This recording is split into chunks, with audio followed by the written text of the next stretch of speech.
நமஸ்தே. பெரியவா சரணம். பகவத் பக்தியில மூழ்கி தலைச்சென்றிருக்கிறவாளுக்கு தான் சொல்லக்கூடிய ஒரு வார்த்தையும் தன்னை அறியாமலேயே கூட இந்த பகவானுடைய நாமாவாகவே வந்து விழும் அப்படின்னு நம்ம கேள்விப்பட்டிருக்கோம், அனுபவிச்சும் இருக்கோம். அது மாதிரி இந்த பாசுரத்துல கீசு கீசென்றெங்கும் ஆணை சாத்தான் பக்ஷின்னு இவ சொல்லும் பொழுது, இந்த ஆணை சாத்தான்ங்கிறது வாஸ்தவமாவே அந்த பக்ஷியை சொல்றதாகவும் வந்திருக்கலாம். ஒருவேளை இந்த பகவத் பக்தியிலேயே மூழ்கி இருந்த இவளுக்கு, இந்த கோதை நாச்சியாருக்கு பகவானுடைய ஒரு லீலையும் நினைக்கக்கூடியதாக அந்த நாமாவை யூஸ் பண்ணியிருப்பாளோன்னு எனக்கு தோணுது. அதனால அதுக்கு சம்பந்தம் இருக்கிற இந்த கதையை இப்போ இன்னைக்கு சொல்ல போறேன். தெய்வத்தின் குரல்ல நேரடியாக இதை பத்தின மென்ஷன் இல்லை, ஆனா ஸ்ரீமத் பாகவதத்துல சொல்லியிருக்கக்கூடிய ஒரு அருமையான கிருஷ்ண லீலை. மார்கழி மாசம் வந்துருத்துனாக்கா இந்த குழந்தைய ஸ்மரிக்காம இருக்கக்கூடாது. அவ பாட்டிலே என்ன சொல்லின்னு வரா, கீசு கீசுன்னு ஆரம்பிச்சு கடைசியில நாராயணன் மூர்த்தி கேசவனை பாடவும்னு அந்த கேசவனை பத்தி தான் அப்படின்னு சொல்லிட்டா கிளியரா. இந்த பறவையினால ரொம்ப வாயை திறந்து வார்த்தையை சொல்ல முடியாதுங்கிறதுனால கேசவ கேசவன்னு சொல்றதுக்கு பதிலாக கீஷி கீஷின்னு அதை சொல்லிட்டு போயிட்டு இருக்குன்னு கூட நம்ம நினச்சிக்கலாம்.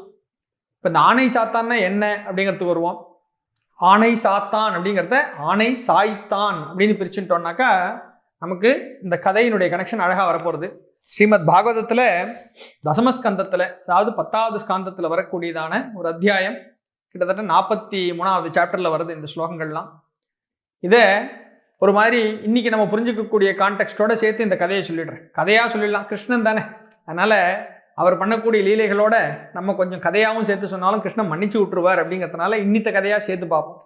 இப்போ குழந்தைகள்லாம் இந்த ஒரு என்டர்டெயின்மெண்ட்டாக ஒரு எக்ஸிபிஷன்லாம் பார்க்க போகிறதோ இல்லையா இன்றைக்கி, அது மாதிரி இந்த 2 குழந்தைகள் ஒரு எக்ஸிபிஷன்லாம் பார்க்கறதுக்காக போகிறது. இப்படி தான் கதையினுடைய ஓப்பனிங் வச்சுப்போம். கம்சன் ஒரு பெரிய எக்ஸிபிஷன் அரேஞ்ச்மெண்ட்லாம் பண்ணியிருக்கார்.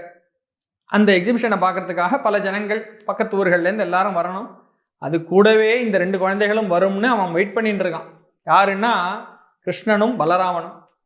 வாஸ்தவமாக அண்ணா தம்பின்னு தான் ஆர்டர் ஆஃப் ப்ரிஃபரன்ஸில் சொல்லணும். ஆனால் என்ன பண்ணுறது, இந்த தம்பி எல்லாரும் தூக்கி சாப்பிட்டுற தம்பியாக இருக்குது. அதனால் முதல்ல தம்பி பேரை சொல்லி அப்புறம் அண்ணா பேரை சொல்கிறதா இருக்குது. கிருஷ்ணனும் பலராமனுமாக இதை பார்க்கறதுக்கு அப்படி வரா. அப்போ இவா வரானாக்கா இவன் பர்பஸே என்ன, இவன் இது எல்லாத்தையும் எதுக்காக அரேஞ்ச் பண்ணியிருக்கான்னா, ஏதோ வெளியில் இப்படி எல்லாம் ஒரு காரணத்தை காமிச்சு இவாளை அப்படி கிட்டக்க கொண்டு வந்து இவாளை நிர்மூலமாக்கிடணும், இவாளை அழிச்சிடணுங்கிறது தான் இவனுடைய ஆசை கம்சனுக்கு. அதுக்காக தயார் பண்ணி வச்சிருக்கான். ஆனால் இவன் மனசுக்கு இப்படி ஒரு பொல்லாத ஆசை, வர்றவர் எதுக்காக வரான்றது இவனுக்கு தெரியாது. அது இருக்கட்டும். இவா 2 பேரும் வரா. இவா வரும்பொழுது இவாளை அழிக்கிறதுக்காக இவன் பல ஸ்பாட்டில் ஒன்று ஆள் தயார் பண்ணி வச்சிருக்கான். அதில் முதலாவதாக ஒரு பெரிய யானை, இவனுடைய யானை ஒன்று இருக்குது. இந்த யானையை பார்த்தாலே ஜனங்கள்லாம் மிரளுவாலாம், பயப்படுவாலாம். பேர்பட்ட ஒரு பெரிய யானை, ரூபத்திலையும் பெருசு, கோபத்திலையும் ரொம்ப பெருசுன்னு இந்த யானைக்கு ரொம்ப பிராபல்யம். குவலையா பீடன் அப்படின்னு இந்த யானைக்கு பேர்.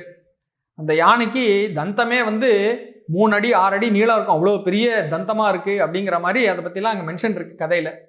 அப்பேற்பட்ட பெருசாக இருக்கக்கூடிய யானை ஜனங்கக்கிட்டையும் ரொம்ப கோபமாக நடந்துக்குமா. அப்படிப்பட்ட ஒரு யானை. அந்த யானையை இவன் ரெடி பண்ணி வச்சுருக்கான். பாகண்டியும் சொல்லி வச்சுவிட்டான், யானை பாகண்டியும். அந்த குழந்தைகள் 2 பேர் வந்தால் நன்னா நோட் பண்ணி வச்சுக்கோ. நம்ம இன்னைக்கு எல்லாம் சினிமாவில் பார்க்குறோமோ இல்லையா, ஃபோட்டோவை கொடுத்து இந்த ஆளை விடாதேன்னு, அது மாதிரி இவன் எல்லாம் ரெடி பண்ணி டிஸ்கிரிப்டிவாக சொல்லி வச்சுவிட்டான், இவன் வந்தால் விடாதேன்னு. சப்போஸ் இங்கே மிஸ் ஆகிடுத்து, பை சான்ஸ் இந்த யானைக்கிட்ட மாட்டலைன்னா அடுத்து என்ன பண்ணுறதுன்னு அதுவும் பிளான் பண்ணி வச்சுட்டான். அந்த பிளானுக்கு தான் தயாராக மல்யுத்த களத்தில் அவெல்லாம் வெயிட் பண்ணிட்டு இருக்கான். முஷ்டிகன்னு ஒருத்தன், சாணூரன்னு ஒருத்தன், ஒருத்தன் ஒரு மாதிரி அவளுடைய தேக அமைப்பெல்லாம் கூட அங்கே மென்ஷன் பண்ணியிருக்கு. ஒருத்தன் ஒல்லியாக இருக்கான், ஆனால் அவன் குத்தினாக்கா ஒரு குத்து இன்னொரு ஆளால் தாங்க முடியாது. இன்னொருத்தன் பார்த்தா மாம்சமலை மாதிரி இருக்கான், அவனால் எதுவுமே பண்ண முடியாதுன்னு நினைப்போம். ஆனால் அவன் கிட்டக்கையே போக முடியாது, அப்பேற்பட்டவனாக அவன் இருக்கான்னு. இப்படி 2 பேர் ஒரு விதமான வீரர்கள்னு அவ்வளோ டிஸ்கிரிப்டிவாக அந்த கதை கொடுத்துருக்கு. இது எல்லாத்தையும் சேர்த்து நம்ம பார்க்கணுன்ட்டு தான் ஊத்துக்காடு வெங்கடகவி இந்த ஸ்வாகதம் கிருஷ்ணால ரொம்ப அழகாக அதை எழுதியிருக்கார். முஷ்டிகாசூர சாணூர மல்ல விசாரத அப்படின்ட்டு. மல்ல விசாரதன், அதாவது விசாரதன்னு சொன்னாக்கா பண்டிதர், அது டாப் மோஸ்ட்னு சொல்லலாம். அந்த லெவலில் இருக்கக்கூடியதான ஒரு யுத்த களத்து வீரனாக இந்த கிருஷ்ணனை அங்கே நம்ம பார்க்குறோம். கூடவே குவலையா பீட மர்தன இந்த வார்த்தையும் கொடுத்துட்டார். இதெல்லாம் அந்த கதையில் சேர்த்து கிட்ட வருது. அப்போது இவன் செட் பண்ணி வச்சுவிட்டான். இந்த குவலையா பீடன்னு இந்த யானைக்கு ஏன் பேருன்னாக்கா, குவலையன்னு சொன்னாக்கா நீலோத்பல புஷ்பங்கள். அப்போ ஒரு குளத்துக்கு போனாக்கா அந்த புஷ்பங்கள் எல்லாம் பார்த்தா அப்படியே ஆபீடனம்னாக்கா பை ஃபோர்ஸ் இப்படி வளைச்சி எடுத்துடுறது எல்லாத்தையும், அதுக்கு ஆபீடனம்னு. குவலைய ஆபீடனன்னு அப்படி எல்லாத்தையும் ஒரு வெறியோட வளைச்சு தூக்கி எடுத்துடுறதுனால இந்த யானைக்கு குவலையா பீடன் அப்படின்னு இவனுக்கு பேரு. இன்னொரு விதமாக இதுக்கு அர்த்தம் சொல்றது உண்டு. இந்த ஒரு பூலோகத்தையே ஒரு குவலைய வளையமாக வச்சுட்டு எல்லாத்தையும் அப்படி வளைச்சு எடுக்கக்கூடியதான ஒரு வல்லமை படைத்தவனாக இந்த யானை இருக்கு. இப்போ அப்பேற்பட்ட பிரபாவம் இந்த யானைக்கு. இந்த யானையை அவன் தயார் பண்ணி வச்சுட்டான். இந்த குழந்தைகள் இந்த 2 குட்டியும் இப்படி வரது வந்துட்டு இருக்கும் பொழுது இந்த மல்யுத்த களத்துக்கு போகணும், அந்த அரங்கத்துக்குள்ள போகணும் அப்படின்னு சொல்லி இப்போ 2 பேரும் அப்படியே வரா. இன்னைக்கெல்லாம் குழந்தைகள் தனியாக விட்டா என்ன பண்ணும், ஒரு எக்ஸிபிஷன் போகிறோன்னு அது மாட்டுக்கு அப்படியே விளையாடிட்டு 2 கையை கோத்துண்டு ஒரு பஞ்சு மிட்டாய் வாங்கி சாப்பிட்டுன்னு போகும்போது இல்லையா, அது மாதிரி இந்த 2 குழந்தைகளும் அப்படி ஜாலியாக விளையாடிட்டு போயிட்டு இருக்கு. இங்கே போகும் பொழுது மல்யுத்த அரங்கத்தினுடைய வாசல்ல ஒரு சென்ட்ரி மாதிரி டிக்கெட் செக்கர் மாதிரி இவன் நிற்கிறான். இந்த பாகன் யானையும் வச்சுட்டு வாசலை மறிச்சுட்டு நிற்கிறான்.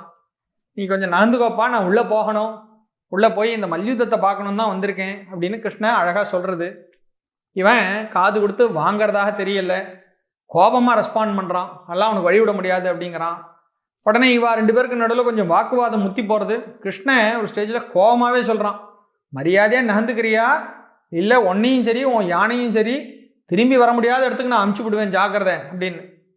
அப்போ யானைப்பாக என்ன நினைப்பான், துணுண்டு பிள்ளை என்ன பேச்சு பேசுறது பார் அப்படின்னு தானே ஒரு யானைப்பாக நினைப்பான். அப்படி நினைச்சவனாக இங்கே நிற்கிற பிள்ளை யாருன்னு தெரியாமைக்கு இந்த யானைப்பாக என்ன பண்ணானா, யானையை ஏவி விட்டானான். அதுவே ஏற்கனவே ரொம்ப பொல்லாப்பு பிடிச்ச யானை, அதை பார்த்தா ஜனங்கள்லாம் பயப்படுற அளவுக்கு இருக்குது. அதை இவன் இன்னும் ரேக்கி விட்டு 4 கீ கொடுத்து போ அந்த பையனை போய் ஒரு வழி பண்ணு அப்படின்னு கிளப்பி விடுறான். இப்படி இந்த கதையினுடைய கான்டெக்ஸ்ட் இப்படி வருது. இங்கேருந்து ஆரம்பித்து இந்த கிருஷ்ணன் எப்படியெல்லாம் சேஷ்டை பண்ணான் அந்த யானைகிட்டன்னு சொல்லி டிஸ்கிரிப்டிவாக ஸ்லோகங்கள் கொடுத்துருக்கு. முதல்ல அப்படியே திரும்பி ஒளிஞ்சு போய் பின்னாடி அந்த யானையுடைய கால் பக்கம் பின்கால் பக்கம் போய் நின்றுட்டான். யானையினால் கழுத்தை திருப்பி தன் காதுக்கு மேலே அதனால் பார்க்க முடியல. அங்கேருந்து ஆரம்பித்து அந்த யானையினுடைய வாழை பிடிச்சி என்ன பண்ணான்றதுலேருந்து சேஷ்டையை ஆரம்பித்து ஸ்லோகங்களில் அழகாக சொல்லின்னு வருது. அந்த யானையை படிப்படியாக அதனுடைய பவரெல்லாம் செயலிழக்க வச்சான் கிருஷ்ணன் அப்படிங்கிறத சொல்லின்னு வருது. அதில் முடிவாக நிறைவாக வரக்கூடிய ஒரு ஸ்லோகம் ஒன்று இருக்குது. இந்த 43வது அத்தியாயத்தில் வரக்கூடிய ஒரு ஸ்லோகம். இங்கே கிருஷ்ணன் நிகிருஹ்ய பாணினா ஹஸ்தம் பாத்தயாமாச பூதலே அப்படிங்கிறது. அதுக்கு முந்தின லைனில் என்ன சொல்கிறார், இங்கே பண்ணிட்டு இருக்கிறதெல்லாம் யாருன்னு குழந்தைய இங்கே சொல்லலை, பகவான் மதுசூதனஹா அப்படின்னு தெளிவாக சொல்லிட்டார். இங்கே உட்காந்து சண்டை போட்டு இருக்கிறது யாருன்னாக்கா பகவான் மதுசூதனனே தான் இங்கே இருந்துட்டு இருக்கான். அவன் என்ன பண்ணா, நிகிருஹ்ய பாணினா ஹஸ்தம் தன்னுடைய கையினால இந்த யானையினுடைய தும்பிக்கை இருக்க அந்த தும்பிக்கையை பிடிச்சு பாத்தயாமாச பூதலே இந்த பூமியில அப்படி கொண்டு அப்படி சாச்சான். நினைச்சு பாருங்க, அந்த கல்பனையில ஒரு சின்ன குழந்தை, அழகான ஒரு லட்சணமான ஒரு குழந்தை, இவ்வளோ பெரிய யானை, எல்லாரும் பயப்படக்கூடிய யானை அப்படி பிடிச்சி கீழே தள்ளித்துனா எப்படி இருக்கும்னு அந்த ஒரு சீனை நம்ம கண்ணில் கொண்டு நிறுத்துறதாக இந்த ஸ்லோகங்கள் பண்ணியிருக்கா. அப்படி யானையை சாய்த்தவனாக இந்த குழந்தை இருக்காங்கிறதுனால குவலையா பீட மர்தனன்கிறவனை நம்ம யானை சாய்த்தான் அப்படின்னு இந்த ஸ்லோகத்தில் இந்த பாசுரத்தில் சொல்லியிருக்கக்கூடிய அந்த வார்த்தையை இந்த ரெஃபரன்ஸ் வச்சு தெரிஞ்சுக்கலாம். இப்படி இவன் சாச்சா விட்டு இந்த யானையினுடைய தந்தம் சொன்னாமே, பெரிய பெரிய தந்தம்னு, அதில் ஒரு தந்தத்தை இது தூக்கி தோளில் வச்சுட்டு தான் இந்த குட்டி கூட வந்த இன்னொரு குட்டி இன்னொரு தந்தத்தை தூக்கி வச்சுட்டுது. அப்புறம் இதுகள் 2மா இந்த மல்யுத்த அரங்கத்துக்குள்ளே பிரவேசம் பண்ணிட்டு அப்படின்னு இந்த கதைகள்லாம் போகிறது. இன்னும் அழகாக சொல்லிகிட்டே போகிறான். அதுக்குள்ளே அவன் உள்ளே போனாக்கா இந்த கிருஷ்ணனை பார்த்தாக்கா பார்க்குறவாளுடைய மனசை பொறுத்து இவனுடைய ரூபம் அவளுக்கு தெரியறதான். இந்த கன்னிகைகள்லாம் அவரை பார்த்தாக்கா ஆஹா எவ்வளோ அழகாக இருக்கான், இவன் மன்மதன் மாதிரி இருக்கானேன்னு அவளுக்கு தோன்றதான். அதே மாதிரி இந்த வீரர்களுக்கெல்லாம் இவனை பார்த்தாக்கா இவனை பார்த்தாலே ஒரு பேரிடியாக ஒரு இடி முழக்கமாக தெரியறதான். இவனை பார்த்தா நிற்கிறது இவன் ஒருத்தன் தான், ஆனால் இந்த எல்லாருக்கும் வெவ்வேறையா இவன் தெரிகிறான் அப்படின்னு சொல்லும் பொழுது அந்த ஒரே பரமாத்மா நம்ம எல்லாருக்கும் வெவ்வேறையாக காட்சி கொடுக்கறதுங்கிற அந்த அத்வைத தத்துவம் அதுக்குள்ளேயும் ஒளிஞ்சிருக்கு அப்படின்னு பார்க்குறோம். சரி, ஆணை சாய்த்தானா கிருஷ்ணனை சொல்றது தெரிஞ்சுட்டாச்சு. ஆனால் இந்த மார்கழி மாதம்னு சொல்லும் பொழுது திருப்பாவைன்னு ஒரு பாராயணம் இருக்குது, திருவம்பாவைன்னு ஒன்று இருக்குது. அதுவும் அப்போ கிருஷ்ணனை பற்றி தான் இருக்குமோ அப்படின்னு நம்ம யோசிப்போம். திருவம்பாவை எழுதியிருக்கிறது மாணிக்கவாசக பெருமான் சிவபெருமான் மேலே எழுதியிருக்கார் அப்படின்னு பெரியவா சொல்லியிருக்கா. அப்போ இந்த ஆணை சாத்தானுக்கு கிருஷ்ணன் மட்டும்தான் கனெக்ஷனான்னு கேட்டால் இல்லை, பரமேஸ்வரனுக்கு ஒரு சம்பந்தம் இருக்குது, அதுவும் இதே மாணிக்கவாசகரை வச்சு ஒரு சம்பந்தம் இருக்குது அப்படிங்கிறத இங்கே சொல்ல தோன்றுறது. மாணிக்கவாசக பெருமான் தன்னுடைய திருவாசகத்தில் ஒரு 2 லைன்ஸ் அதுலேருந்து சொல்கிறேன். 8ஆம் திருமுறையில் வருது. கயம் கொன்று உரி போர்த்தல் பாடி காலனை காலால் உதைத்தல் பாடி அப்படின்னு சொல்லியிருக்கார். இதே மாணிக்கவாசகர் திருவம்பாவை எழுதினா அதே மாணிக்கவாசகர். அதில் முதல் லைன் என்ன, கயம் கொன்று உரி போர்த்தல் பாடி. கயம்னு சொன்னாக்கா கஜம். கஜம்னு சொல்றது சம்ஸ்கிருதத்தில் யானைங்கிறது நமக்கு தெரியும். 2வது லைன் காலனை காலால் உதைத்தல் பாடி நமக்கு தெரியும். பரமேஸ்வரன் மார்க்கண்டேயரை காப்பாற்றுறதுக்காக காலனை காலால் உதைத்தார்னு. இந்த ஃபர்ஸ்ட் லைன் தான் டிஃப்ரெண்ட்டாக இருக்குது. கயம் கொன்று உரி போர்த்தல் பாடி, அதாவது யானையை கொன்று அதனுடைய தோலை போர்த்தி கொண்டார் அப்படிங்கிற விஷயத்த மாணிக்கவாசகர் எழுதுறார். அப்போ இந்த யானை எங்க சார் இவர் கொண்டார்? அப்போ இவரும் ஆணை சாய்த்தானான்னு கேட்டால் ஆமாம், அதே ஆணை சாய்த்தான்னு சொல்றது அங்கே எப்படி கிருஷ்ணனுக்கு பொருந்துறதோ அதே மாதிரி பரமேஸ்வரனுக்கும் பொருந்துறதுங்கிறது தான் இங்கே பார்க்க போகிறோம். வழுவூர்னு சொல்லக்கூடிய ஒரு க்ஷேத்திரம், பழுவூர்னு ஒரு ரெஃபரன்ஸ் இருக்கிறதுக்கு இந்த தேவார பண்களில். இந்த க்ஷேத்திரத்தில் இருக்கக்கூடிய மூர்த்திக்கு கஜாசுர சம்ஹார மூர்த்தி அப்படின்னு அவர் சொல்றது உண்டு. அந்த மூர்த்தி எப்படி இருக்காருன்னா, கஜாசுரன் ஒரு அசுரன் இருந்தான், எல்லாரையும் கஷ்டப்படுத்திட்டு இருந்தான், அவனை அழிக்கிறதுன்னு தீர்மானம் பண்ணார் பரமேஸ்வரன். அப்போ அந்த கஜாசுரனுக்குள்ள, அந்த கஜத்துக்கு உள்ள பூந்து அந்த கஜத்தை, கஜம்னா யானையை அப்படியே கிழிச்சு அந்த யானையினுடைய தோலை தன்னுடைய மேலாடையாக போர்த்தின்றவராக ஒரு காட்சியை கொடுக்கிறார். கஜாசுர சம்ஹார மூர்த்தி. அந்த விக்கிரகத்தை பார்த்தோம்னாக்கா ஆச்சரியமா இருக்கும். இந்த ஒரு யானையினுடைய தலை மேல தன் காலை பதிச்சவராக, யானை தோலை போர்த்தின்றவராக இவர் நிற்பார். பக்கத்தில் இவரை பார்த்து அப்படி பயந்துட்டு பார்வதி நிற்கிறதாக அவ கண்ணில் மருட்சி. ஏன்னா இப்படி கிழிச்சு ஒரு போஸ்டர்ல இவர் இருக்காரோ இல்லையா, யானையை கிழிச்சவராக அப்படி பார்வதி மருட்சியோட பார்க்கறதாக இருக்கும். பேர்பட்ட அழகான விக்கிரகங்கள்லாம், விக்கிரகம் மாத்திரம் இல்லை, இதுக்கு அண்டர்லையிங்கான அழகான சரித்திரங்கள்லாம் நம்மக்கிட்ட இருக்கு. நம்ம சில நேரங்களில் இதை தெரிஞ்சுக்காம விட்டுடுறோம். இந்த கஜாசுர சம்ஹார மூர்த்தி விக்கிரகத்தை இங்கேயும் திருடின்னு போய் நான் சொல்லக்கூடாது, எடுத்துன்னு போய் புரூக்லின் மியூசியமில் வச்சுன்னு இருக்கா. பெருசாக அதை அந்த ஸ்கல்ப்சுரல் வேல்யூஸ் எல்லாம் அவள் அப்ரிஷியேட் பண்ணின்னு உட்காந்துருக்கா அப்படிங்கிற விஷயங்கள்லாம் இப்போ பார்க்குறோம். இப்போ ஆணை சாய்த்தான்னா அவர் மாத்திரம் இல்லை, இவரும் ஆணை சாய்த்தான் தான். வேதமே இவர் எப்படி கொண்டாடுறது? கிருத்திவாசான்னு இவர் கொண்டாடுறது, அதாவது தோலை பொருத்தி கொண்டவனே அப்படின்னு பரமேஸ்வரனை கொண்டாடுறது. இவா 2 பேர் ஆயிடுத்து. அம்பாளை சொல்லலையான்னு கேட்டால் அவளுக்கும் இதே விஷயம் அப்ளை ஆகுது. ஏன் அம்பாள் இங்கே கொண்டு வரணும்னு கேட்டால், எனக்கு முக்கியம் அம்பாள் அப்படின்னு பெரியவாளே சொல்லியிருக்கா. நமக்கு எங்கே போனாலும் இந்த தாயார்கிட்ட இருக்கக்கூடிய ஒரு பாசம்னு ஒன்று இருக்கே, அது அவ்வளோ ஈஸியாக யாருடைய மனசை விட்டும் அது விலகாது. அதே மாதிரி தாயாருடைய பாசமும் குழந்தைகிட்ட எந்த ஒரு காரணத்தினால பிள்ளை எவ்வளோ கெட்டவனாக இருந்தாலும் தாயாருடைய பாசங்கிறது குறைய போகிறதில்ல. அப்படிப்பட்ட அம்மாவை நம்ம யோசிக்காமல் இருக்க முடியாது. அதனால் இன்னைக்கு இந்த அம்மாவை ஸ்மரிக்க போகிறோம். இதே ஆணை சாத்தான்ங்கிறது எப்படி இந்த தாயாருக்கு பொருந்த போகிறது அப்படிங்கிறத தான் இன்னைக்கு பார்க்க போகிறோம். இதில் நேரடியாக அம்பாள் ஒரு யானையை சாய்த்ததாக ஒரு விஷயம் இருக்கா, புராண கதைகளில் இருக்கான்னா நேரடியாக அப்படி இருக்கான்னு தெரியல. ஆனால் ஒரு டெரிவேஷன் தான் நான் இன்னைக்கு இதில் எடுத்துன்னு வர போகிறேன். இந்த சாக்கில் அம்பாளை பற்றி பார்க்க போகிறோங்கிற சாக்கில் ஆதி ஆச்சாரியாலையும் ஸ்மரிக்கக்கூடிய ஒரு பாக்கியம் இன்றைக்கி நமக்கு கிடைக்கிறது. ஏன்னா அவர் தான் இதுக்கு லீடின்னு கொடுத்துருக்கார். இந்த ஆணை சாய்த்தான்னு சொல்லின்னு வந்தோமே கஜசம்ஹார மூர்த்தியை, அப்படி சொல்லிட்டு இருக்கும் பொழுதே சிவானந்த லஹரியினுடைய ஸ்லோகம் ஒன்று ஞாபகம் வந்தது. ஏன்னா எப்பேற்பட்ட யானைங்கிறத நேற்றுக்கு பார்த்துன்னு வந்தோம். இந்த கோலையா பீடன் அப்படிங்கிறவன் எப்பேற்பட்ட யானையாக இருந்தான் அப்படின்னு ஒரு கதை பார்த்தோம். கிருஷ்ண அந்த யானையை சாச்சான்ட்டு.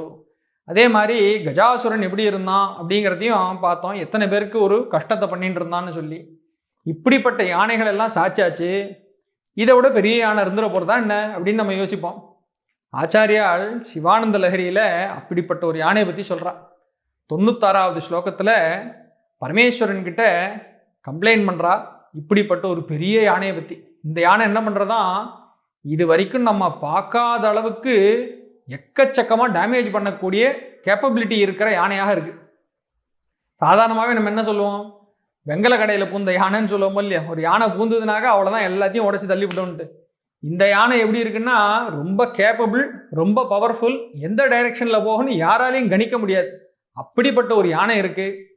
கஜசம்ஹார மூர்த்தி தானே இவர், அதனால் இவர்கிட்ட கம்ப்ளைண்ட் பண்ணாதானே இவரால் அடக்க முடியும்னு சொல்லி இவர்கிட்ட கம்ப்ளைண்ட் பண்ணியிருக்காருன்னு எனக்கு தோன்றது. இந்த யானையை பற்றி எங்கேருந்து எனக்கு ஞாபகம் வந்ததுன்னு கேட்டால் சாட்சாத் பெரியவா தான்.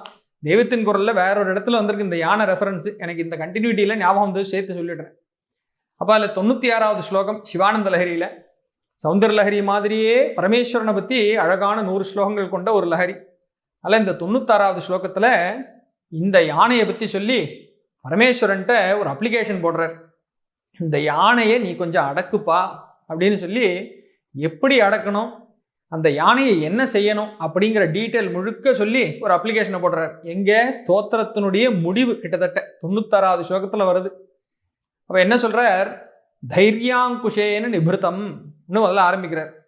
தைரியம்னு சொல்லக்கூடியதான ஒரு அங்குசத்தினால் நிபிருத்தம், இந்த யானையை அங்கே இங்க நகர விடாமைக்கு தைரியம்னு சொல்லக்கூடிய ஒரு அங்குசத்தினால முதல்ல ஒரு குத்தி கோடு பண்றதுன்னு சொல்லுவாள், அது மாதிரி இந்த அங்குசத்தினால அதை கொஞ்சம் கண்ட்ரோல் பண்ணி அங்கே இங்க அசைய விடாமைக்கு முதல்ல ஒரு பக்கம் நிறுத்து.